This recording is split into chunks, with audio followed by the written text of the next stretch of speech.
Bonjour à tous, bonjour à toutes, je suis ravie de faire cette vidéo aujourd'hui pour vous parler de mon roman, voilà, mon tout petit bébé Amour, gluten et sororité, donc que j'ai écrit et que j'ai auto-édité.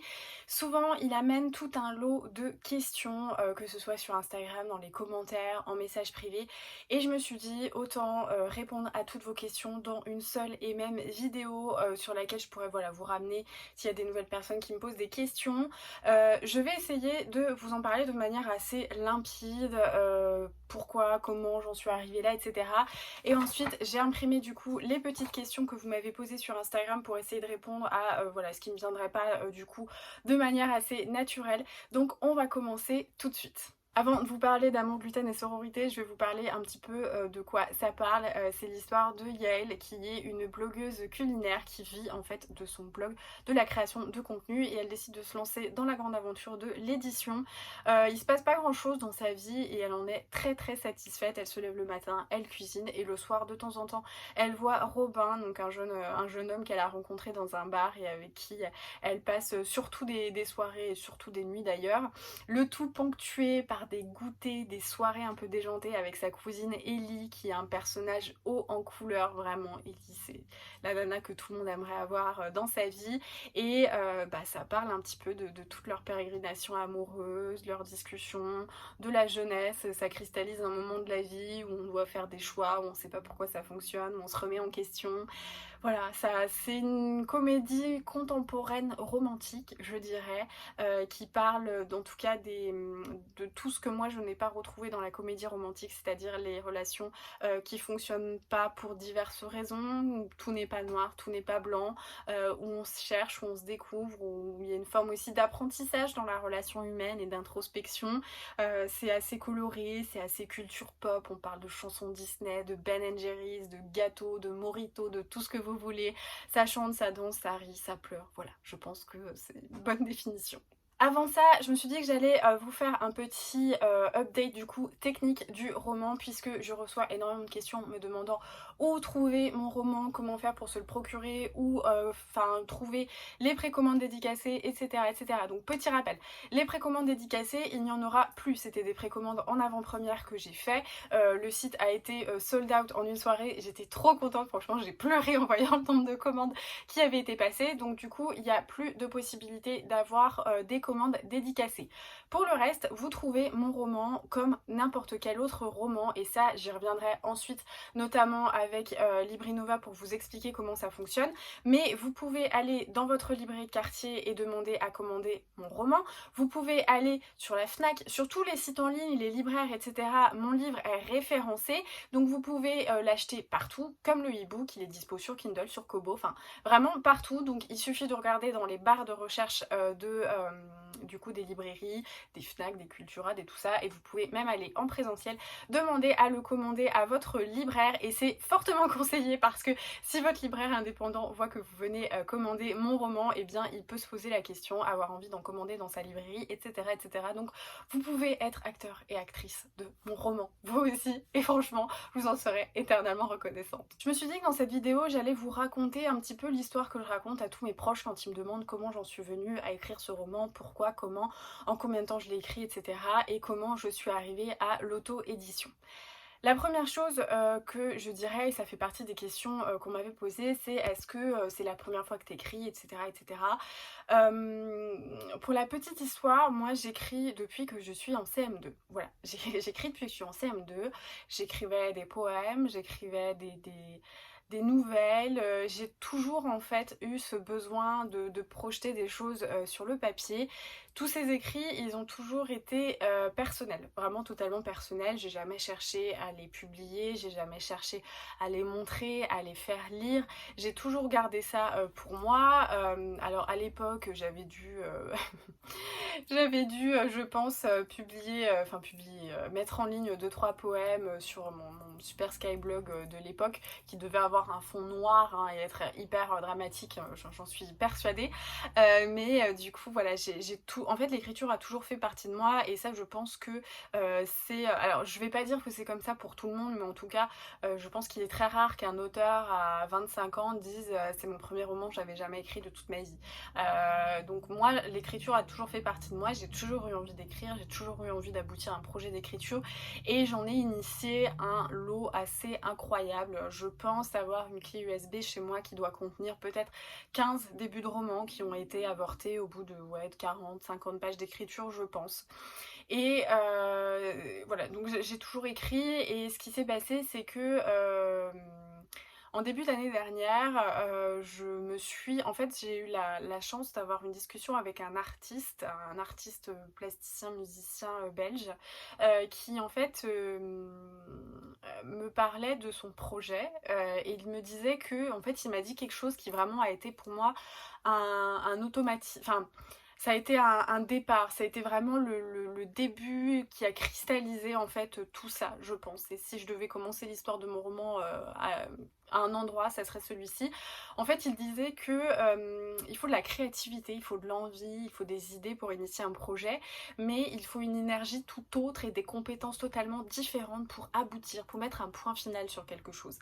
Et en fait, dans cette discussion comme ça, il faisait beaucoup d'introspection, il s'analysait, il se demandait pourquoi lui, à telle époque de sa vie, il n'avait pas réussi comme ça à terminer un projet. Et moi, ça m'a fait en fait me poser la question, pourquoi je n'arrive pas à terminer un roman? Pourquoi je suis super bien lancée, que tout se passe très très bien dans l'écriture et qu'au bout de 40-50 pages, je m'arrête?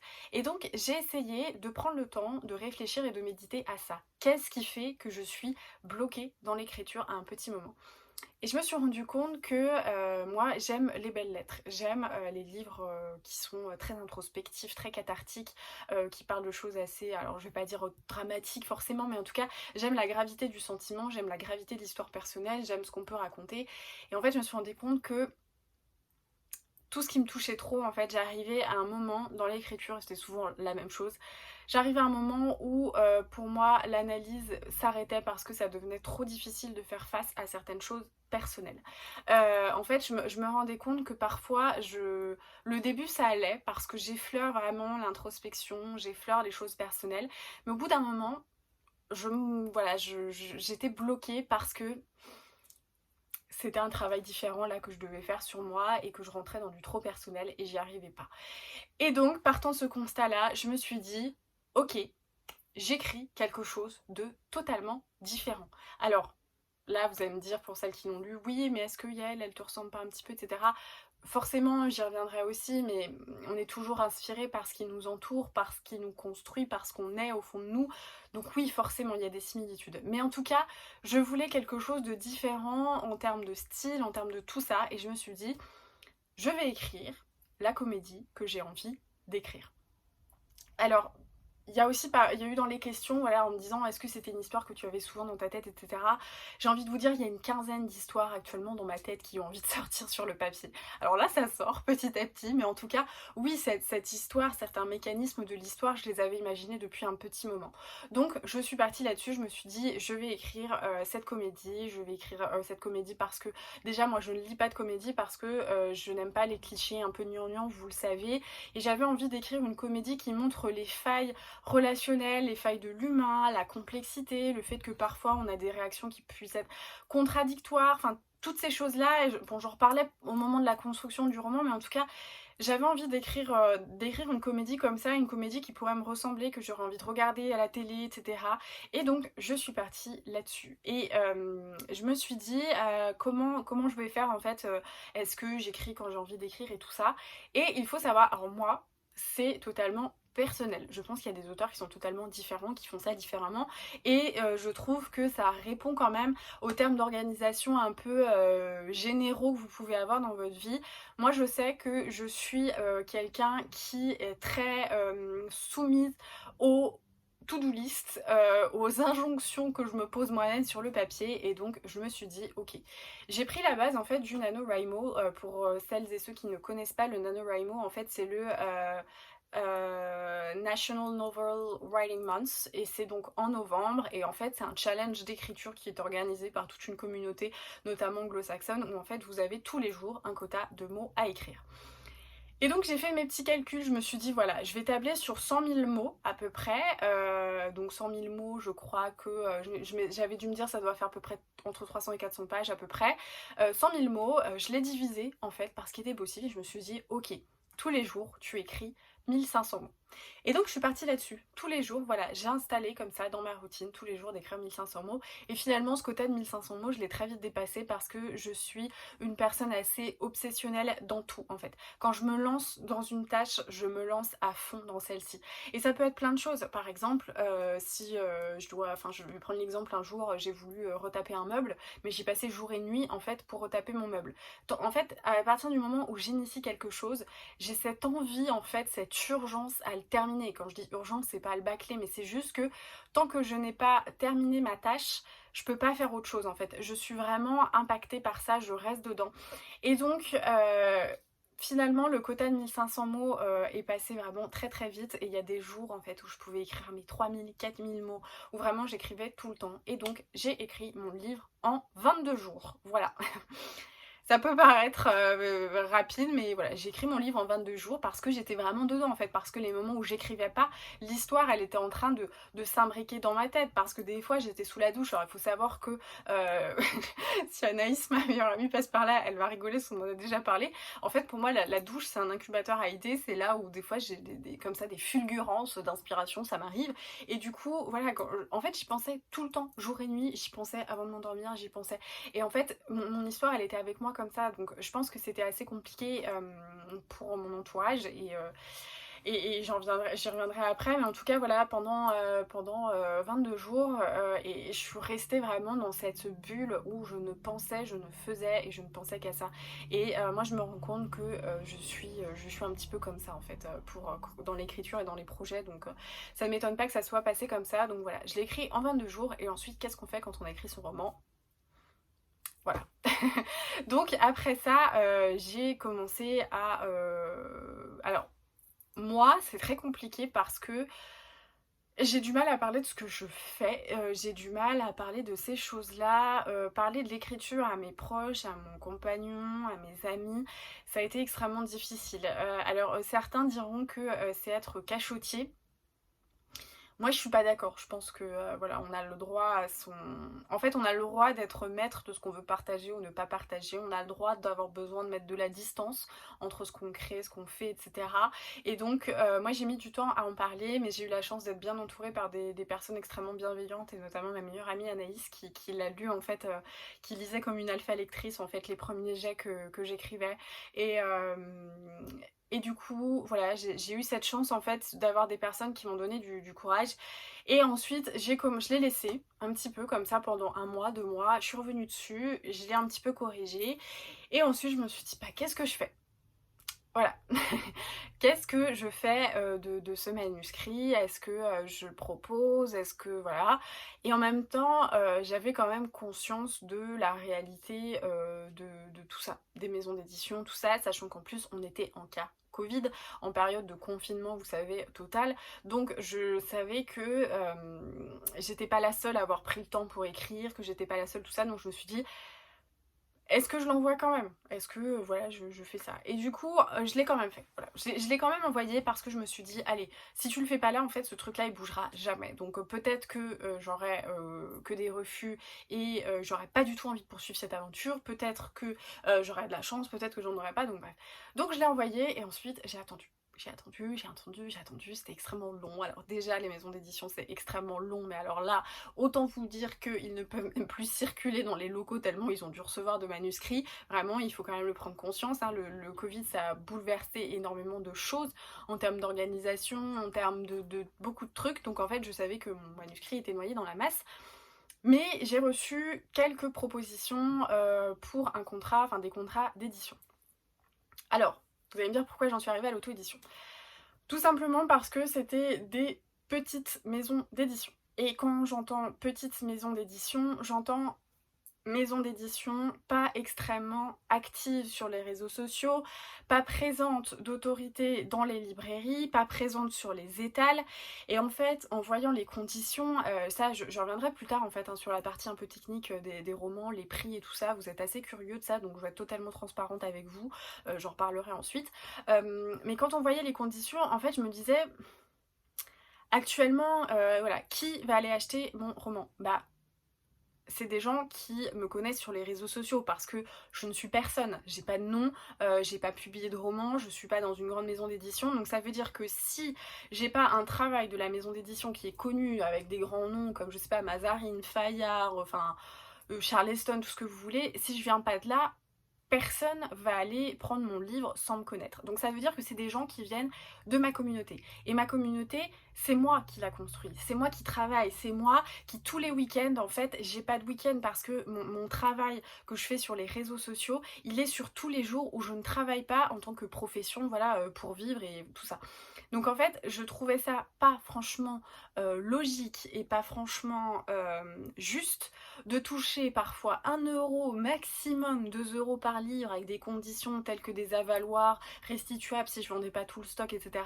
Alors que c'est moi qui allais faire tout le travail promotionnel. Parce que une maison d'édition qui n'est pas active pardon, sur les réseaux sociaux, qui n'est pas présente parce que son nom fait foi dans les librairies, c'est moi qui vais faire tout le travail, c'est moi qui apporte le manuscrit et c'est moi qui apporte l'industrie, qui apporte le travail de communication derrière qui fera que quelqu'un va aller acheter mon livre. Et à partir de ce moment-là, je me suis dit, voilà, j'ai regardé les propositions qu'on m'avait faites et je me suis dit, bon, je sais pas. Je suis pas certaine qu'il faille vouloir être publié dans une maison d'édition à tout prix, sans prise en compte de la justesse, de l'équilibre aussi, des droits et obligations des parties. Voilà, je me suis dit, c'était pas génial. Et puis j'ai eu de la chance aussi d'avoir des copines en or sur Instagram qui ont voulu en fait qui ont accepté de lire mon manuscrit, de me donner un avis sincère et qui m'ont dit écoute tu devrais persévérer et tout ça. Et petit à petit en fait avec notamment ma copine Estelle, petite lectrice, avec Angie du compte Madame Chachali, on discutait pas mal et en fait au début je m'étais dit bon, je vais peut-être essayer de mettre le e-book sur Amazon et essayer de voir comme ça avec le référencement ce qu'en pensent les gens pour bah voilà faire jouer les référencements, peut-être que ça intéresserait une maison d'édition, tout ça, tout ça. Je suis passée comme ça par plusieurs réflexions en me disant bon, dans tous les cas il faut construire, il faut qu'il y ait de l'attrait autour de ça, donc qu'est-ce que je peux faire et tout ça.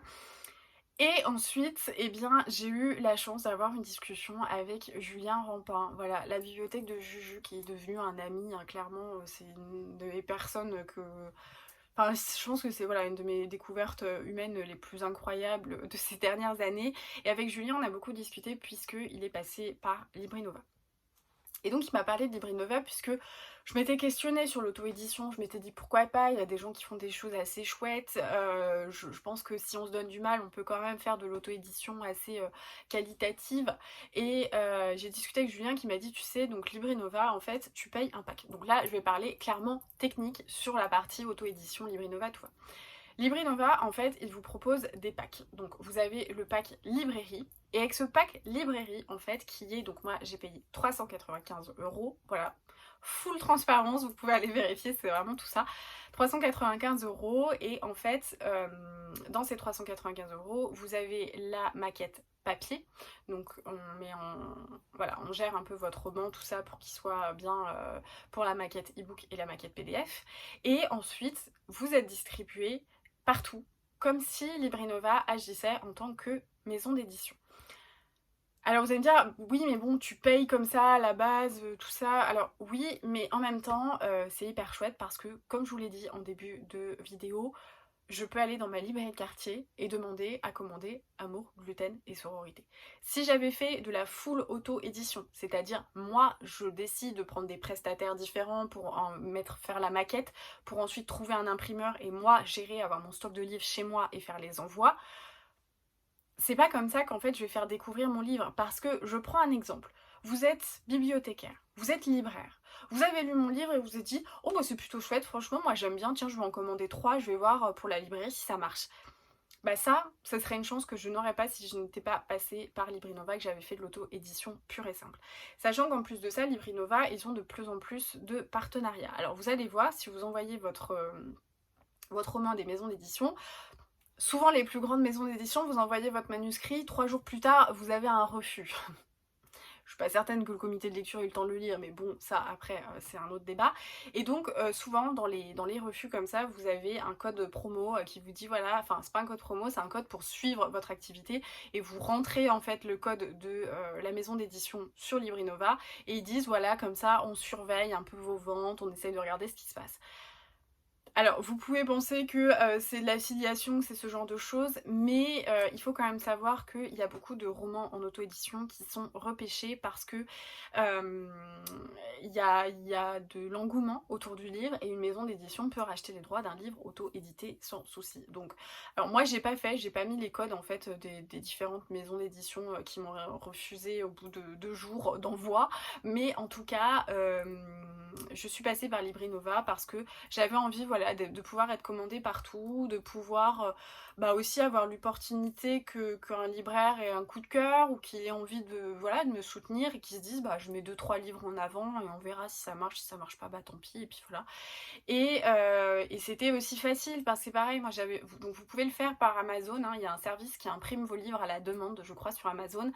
Mais moi j'essaye de me détacher d'Amazon, j'ai pas forcément envie de soutenir cette plateforme, donc j'avais pas envie de dire aux gens allez donner essentiellement votre argent à Amazon. Je préfère que les gens fassent en conscience ce qu'ils veulent et qu'ils achètent où ils veulent. Donc voilà, je suis passée avec Librinova. Pour les aspects, on va dire technique du livre, il y a beaucoup de gens qui m'ont demandé en fait combien on touchait, etc., si c'était comme les maisons d'édition. Alors je pense que oui, c'est à peu près comme les maisons d'édition.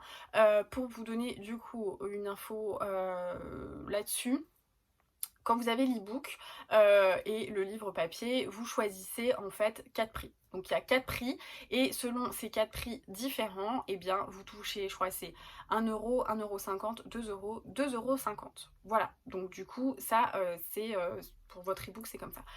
Pour le livre, moi c'était pareil. Alors il faut savoir que moi du coup je touche pas énormément sur mon livre. Il me semble que du coup j'ai choisi l'option pour le toucher à 2 euros, parce que si je touchais 2,50 €, c'est pas énorme, hein, c'est clair, mais si je touchais 2,50 €, le livre passait à 20,90 € et je trouvais ça très très très cher. Mais du coup sur Librinova, forcément le prix varie en fonction de l'épaisseur de votre roman, et moi le mien il est quand même assez épais, c'est pas un livre tout plat. Donc forcément voilà, j'avais ce choix de prix. Donc là actuellement je touche la même chose sur l'e-book et sur le livre papier. Donc sur les 19,90 €, où est-ce que ça va si moi je ne touche que 2 €? Eh bien ça va, je pense à Librinova, ça va à l'imprimeur, ça va également au distributeur, puisque toutes les plateformes en fait qui vendent le livre prennent 30%. Voilà, donc les Fnac, tout ça, elles prennent 30% comme n'importe quel intermédiaire.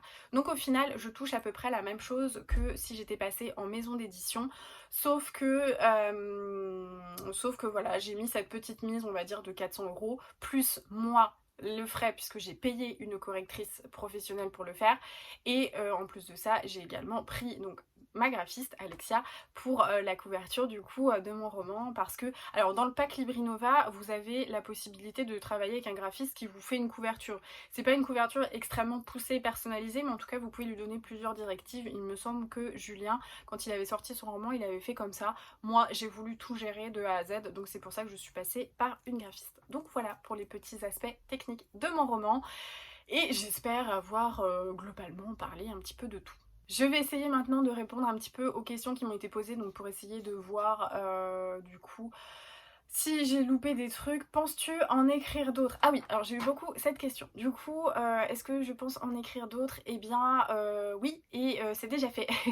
J'ai déjà terminé mon 2e roman, qui n'est pas la suite d'Amour, gluten et sororité. Donc j'écrirai une suite pour Amour, gluten et sororité, mais celui-ci c'est pas la suite, et je suis très contente de ce 2e roman que j'ai écrit. Vraiment, c'est un roman qui est très différent. Et ouais, j'en suis très fière. J'en parle pas plus, mais en tout cas, voilà. Ensuite, donc, l'histoire a-t-elle coulé de source, ou as-tu du mal parfois à écrire? Ça a assez coulé de source en fait. Moi j'étais dedans, il y a des jours où j'écrivais peut-être que 2000 mots, et il y a des jours où je pouvais en écrire 4000. Alors forcément, vu que je suis assez perfectionniste, les jours où j'écrivais 2000 mots, j'ai envie de vous dire que j'étais pas satisfaite, mais en tout cas, j'ai jamais eu de soucis par rapport à ça. J'ai toujours écrit d'une manière assez limpide, donc c'est ce que je vous disais en fait, moi quand je commence, je mûris le truc avant, mais une fois que je suis dedans, pour moi c'est assez one shot. Voilà, j'ai pas eu des jours où je savais pas quoi écrire, donc on va dire que oui, ça a plutôt coulé de source. Donc as-tu toujours eu envie d'écrire un roman? Ça, j'ai déjà posé cette question. Tu l'as écrit en combien de temps? J'ai déjà posé. Combien as-tu pris pour écrire? Nanana. Y a-t-il une part de toi dans un de tes personnages lequel te ressemble le plus? Alors, ça c'est une question de ma copine Laura, donc du compte Laura is Reading.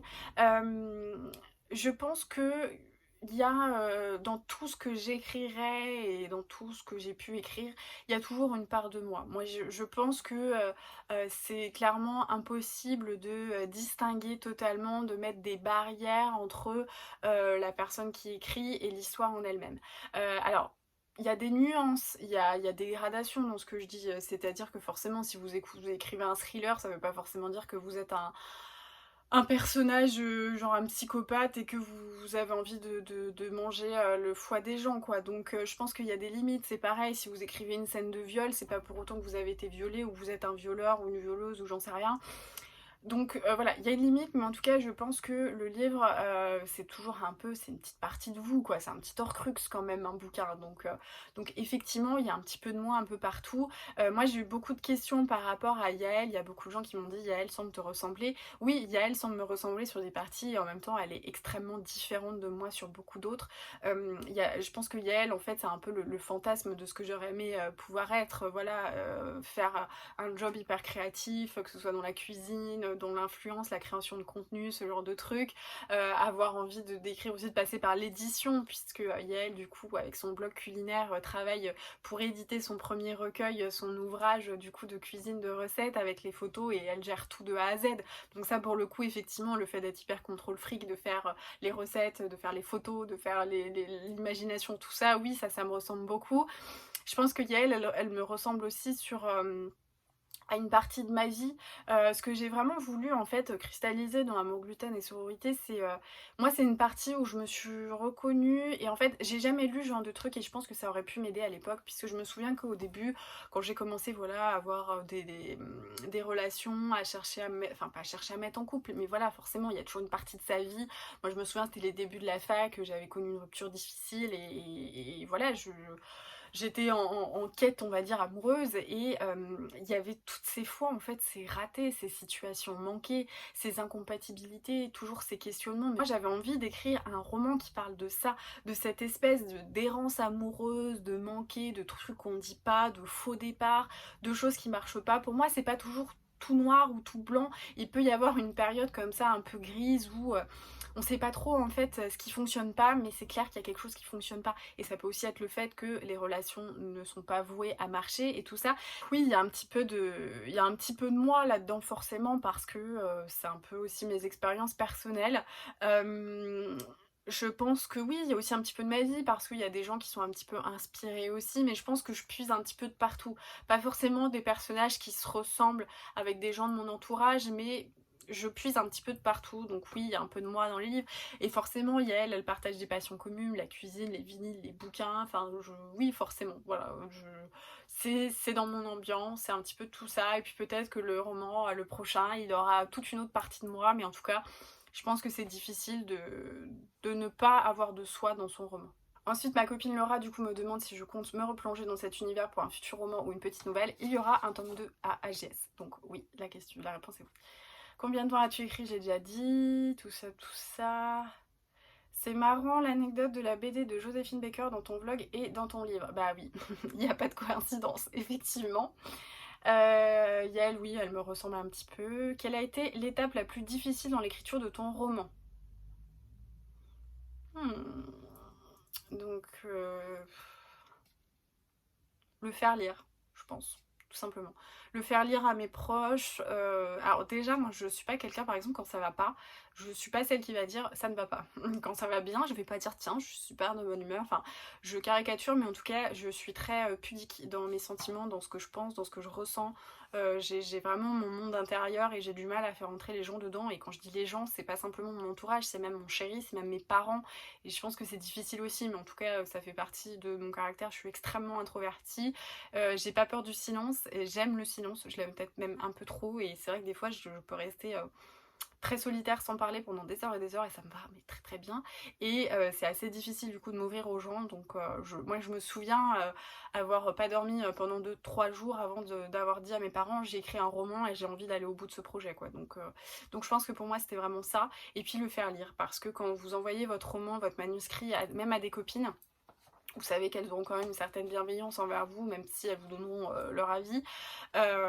C'est toujours un peu difficile parce que je pense qu'on sous-estime l'impact, la difficulté et ce que ça fait de livrer comme ça un bout de son écrit et de se faire un peu juger. On a l'impression d'envoyer un nude et d'attendre qu'on vous critique, quoi. Moi je le ressens un peu comme ça, donc pour moi vraiment c'est le faire lire, ça a été la partie la plus difficile. Et là je dirais c'est aussi de le promouvoir, parce que j'ai du mal à parler de ce que je fais, j'ai du mal à défendre ce que je fais, à me mettre en avant. Donc pour moi c'est plus l'après, c'est pas l'écriture, parce que finalement pendant l'écriture je suis très seule dans mon projet et ça j'adore, vraiment j'adore. Donc je me nourris de cette solitude, de cette créativité qui naît et tout ça. Mais pour moi c'est l'après quand il faut sortir sa tête du roman et aller s'ouvrir aux autres, parce que comme je l'ai dit dans la dernière page des remerciements, un livre n'est que du papier taché sans un regard pour le lire. Et du coup effectivement pour moi c'est celle-là la partie la plus difficile en fait. J'ai une question extrêmement intéressante et scientifique qui me demande: est-ce que tu bois autant de mojito que tes héroïnes? J'aimerais bien, ouais, j'aimerais bien. Mais je me suis un peu calmée sur les mojitos pour vous avouer, parce que je me souviens d'un de mes anniversaires où j'avais dû boire une dizaine de mojitos. Ça avait fini d'une manière absolument désastreuse. Et depuis, la gueule de bois au rhum, c'est pas celle que je préfère. Voilà, je garderai les détails, mais c'était compliqué. Alors, je regarde, parce que du coup j'ai répondu un petit peu à tout. Si ton livre est repéré par une maison d'édition, quelle est la maison d'édition de tes rêves pour ton bébé de papier? C'est ma copine Pauline du compte OAPD. Honnêtement, je sais pas. Franchement, je sais pas. J'ai envie de vous dire Fayard, parce que j'aime bien le travail éditorial qu'ils font. Mais je rêve pas non plus. Je pourrais dire aussi Hauteville, parce que je trouve que leurs bouquins, ils sont extrêmement confortables et ils ont les dos blancs. Bon, après là, j'ai pas fait un dos blanc, je suis d'accord. Mais non, je sais pas. J'ai pas de maison d'édition, parce que pour moi... il y a un gros envers du décor de tout ça, de ce monde qui est assez difficile. Voilà, il y a un gros envers du décor, hein. Tout se passe pas toujours bien partout. Donc ce que je souhaiterais, c'est avoir une maison d'édition qui souhaite porter mon projet, qui serait là pour m'accompagner, qui serait bienveillante. Et voilà. Donc j'ai pas de maison particulière pour ça. Quel a été le déclic pour te lancer? Je l'ai déjà dit. Ton roman sera-t-il au moins combien de temps?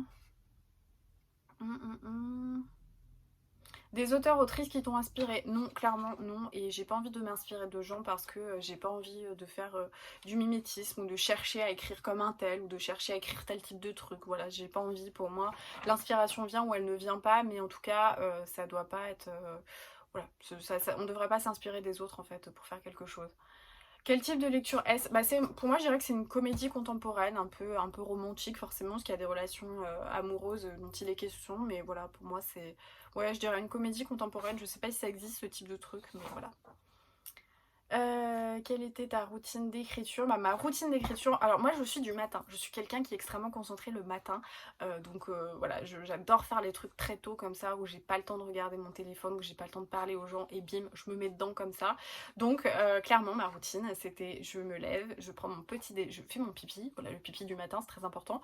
Je prends mon petit déjeuner, je fais ma toilette, je monte et j'écris. Voilà, j'écris. Donc là souvent ce que je faisais, c'est que j'avais le téléphone... Bon, j'ai déjà pas de notif, mais du coup des fois il s'allume par exemple pour les appels, parce que j'ai mes contacts urgents qui peuvent m'appeler. Et du coup je retournais le téléphone, je ne regardais rien et j'écrivais. Vers 9h, 10h, je descendais pour me faire un petit café. Ensuite je remontais, j'écrivais, et puis voilà, c'était ça ma routine d'écriture. Quelle est dans cette expérience la partie que tu as préférée, celle que tu as le moins aimée? Donc le moins aimé, comme je vous l'ai dit, c'est la partie après le roman. Et celle que j'ai le plus aimée, c'est la construction, l'écriture. Enfin vraiment, j'ai pas de... Je saurais pas dire. Alors si, peut-être les choses que j'ai aimées, alors c'était moins pour AGS, mais en tout cas plus pour le deuxième, c'est le moment où on se fait surprendre par sa propre histoire. Parfois, on met ses personnages comme ça sur un chemin et on se rend compte qu'ils prennent un chemin totalement différent. Et ça, c'est plutôt chouette. C'est une belle magie, je trouve. As-tu un 06? Bah oui, Léa, tu l'as, mon 06 en plus. Comptes-tu en écrire d'autres? Oui, et tu le sais. Comment as-tu construit la personnalité de tes personnages et le plan de ton roman? Ah oui, alors très bonne question. Moi j'ai pas de plan, voilà, j'ai pas fonctionné avec un plan, je n'ai pas fonctionné avec des fiches personnages, je n'ai fonctionné en rien de tout ça. La seule chose que j'ai fait c'est des mood boards pour mes personnages, voilà, pour des ambiances, pour tout ça. Mais il faut savoir qu'en plus de ça, les mood boards, je les ai fait après avoir écrit. Donc voilà, enfin pendant l'écriture, mais en tout cas j'ai pas démarré avec ça. Donc j'ai pas de plan, voilà, j'ai pas de plan et comme je vous l'ai dit, mes histoires elles viennent pas forcément du jour au lendemain. Il y a quand même des bribes, il y a des personnages, il y a des caractères, il y a des choses qui se construisent dans mon esprit depuis très très longtemps. Donc j'ai vu dans une vidéo qu'on parlait de la différence entre l'écrivain architecte et l'écrivain jardinier. L'architecte c'est celui qui crée tout, le plan par chapitre, les fiches personnages, les personnalités, tout ça. Et le jardinier c'est celui qui commence, qui met sa graine et qui attend que ça pousse. Et ben moi c'était un petit peu ça, j'étais jardinière donc je n'ai pas fait de plan, je n'ai rien fait de tout ça et j'ai écrit comme ça en fait, je me suis lancée et j'ai tout écrit. As-tu prévu d'en écrire un deuxième? Oui. Par qui sont inspirés les personnages et l'intrigue? Quel a été le processus d'écriture? Bah voilà, je pense avoir répondu, hein. Il y a un petit peu de tout le monde dans mon quotidien. As-tu réalisé une trame de l'intrigue chapitre par chapitre avant de le rédiger? Non. Combien de temps as-tu mis pour écrire ton roman? Ça, je l'ai déjà dit. Est-ce que le confinement qui t'a donné le courage, l'envie de te lancer? Ma copine Cécilia d'amour. Je pense que c'est pas forcément le courage, c'est le temps, tout simplement. Parce que quand on fait des études aussi longues que les miennes, le temps, on l'a pas. Parce que toutes les vacances qu'on peut avoir, qu'on nous octroie, sont des semaines de révision. Donc clairement, c'était plus la possibilité d'avoir du temps, en fait. Retrouvera-t-on Yael dans un prochain livre? Oui, il y aura un tome 2. Est-ce que Yael, c'est un peu toi? Vous semblez vous ressembler. Un petit peu, en fait, elle puise, on va dire, mes aspirations. Mais elle est aussi différente. Elle est vachement plus stylée que moi. Je suis un peu jalouse de Yael, en fait. Sera-t-il en vente sur Kobo? Oui. Et est-ce que tu as cuisiné les recettes de Yael? Alors forcément, j'ai un blog de pâtisserie, hein, comme je l'ai déjà dit. Donc oui, il y a plein de choses que j'ai cuisinées. Et puis voilà. Donc je pense avoir répondu à toutes les questions. Voilà, c'est tout pour cette petite vidéo. J'espère que ça vous aura éclairé sur tout mon processus, sur comment j'en suis arrivée à ce petit truc juste à côté de moi. J'espère que cette vidéo vous aura plu. J'ai essayé le moins possible de couper et de discuter avec vous comme si je discuterais en fait avec une de mes copines et je raconterais un petit peu mon histoire. Donc j'espère que ce format vous a plu. N'hésitez pas dans les commentaires si vous avez d'autres questions qui n'ont pas été posées et dont je n'ai pas voilà, répondu. Merci du fond du cœur pour votre soutien. J'en profite pour vous dire, n'hésitez pas à le noter si vous l'avez acheté sur la Fnac, Amazon, sur les librairies. Vous avez la possibilité de noter le roman. C'est hyper important de noter le roman, que ce soit sur les plateformes d'achat ou les plateformes de lecture type Goodreads, Livre Addict, Babelio. C'est très important pour l'auteur, c'est comme ça que vous pouvez m'aider, le partager, le faire lire, le faire découvrir. Et merci du fond du cœur à celles qui le font déjà, qui me disent j'ai parlé de ton roman et du coup voilà, ma copine va se l'acheter, j'ai parlé de ton roman, j'ai essayé d'en toucher un mot à mon libraire. Vous pouvez aussi être acteur et actrice de cette aventure et franchement je vous en serais tellement reconnaissante si vous pouvez juste voilà, en parler de temps en temps si le roman vous a plu, mettre une petite note et voilà. Merci du fond du cœur pour toute votre bienveillance, vos encouragements, votre enthousiasme aussi autour de la sortie de ce roman. Je suis tellement émue en fait. Et tellement chanceuse de vous avoir. Donc merci du fond du cœur. Merci d'avoir regardé cette vidéo. Comme toujours, n'oubliez pas un petit pouce, un commentaire, un partage sur les réseaux sociaux. Ça me fait toujours plaisir. En attendant, je vous souhaite de très belles lectures et je vous dis à très vite.